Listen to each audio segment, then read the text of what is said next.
presidency says former President Nelson Mandela is still critical but stable in hospital. This after President Jacob Zuma visited him this afternoon at the Pretoria Heart Hospital, where Madiba has been treated for almost a month. It was Zuma's first visit to the hospital this week. Presidential spokesperson Mac Maharaj. The former president remains critical but stable, and President Zuma thanked the nation and the international community for their continued support. We appreciate all the love and the compassion, said President Zuma. Madiba is receiving the best medical care from a multidisciplinary team of health professionals who are at his bedside around the clock, said President Zuma. On Mandela month of July, President Zuma further called on all South Africans to volunteer 67 minutes of their time on Nelson Mandela Day, the 18th of July, to help change their communities and South Africa for the better. Workers at the Oudtshoorn municipality in the Southern Cape have vowed to further the work of Madiba and do more for their communities. The workers, together with political leaders and community members, have joined thousands of others across the country praying for the former president's health. Residents Maria Erasmus and Earl Piers were among those who praised Madiba. It is important for me as a black person to be here.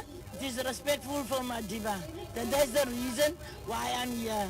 Nelson Mandela was the one who fight for us.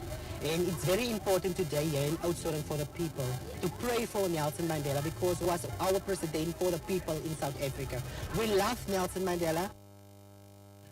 3 would-be hijackers have been shot dead in a shootout with an alleged hijacking victim in Fordsburg, Johannesburg. It's alleged that the victim was walking to his car when he noticed a suspicious vehicle.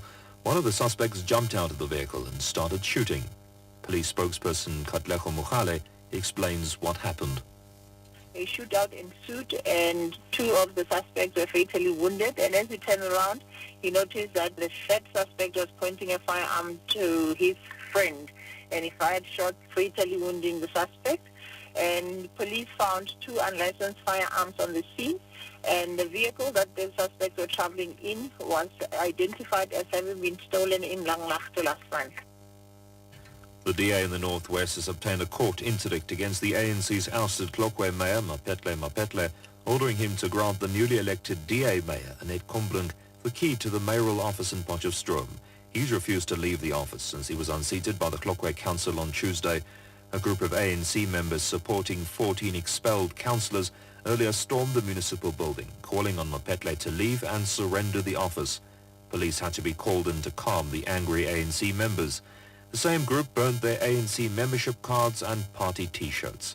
They were angered at the ANC's decision to expel the 14 councillors for helping the DA to oust Mapetle.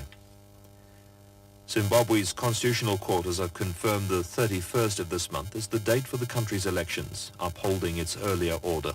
A 9-member bench dismissed applications by Prime Minister Morgan Tsvangirai, fellow MDC leader Welshman Ngube, and the country's Justice Minister to delay the polls by at least 2 weeks.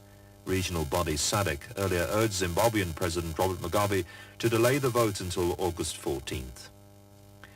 The top story, the presidency says former President Nelson Mandela is still critical but stable in hospital.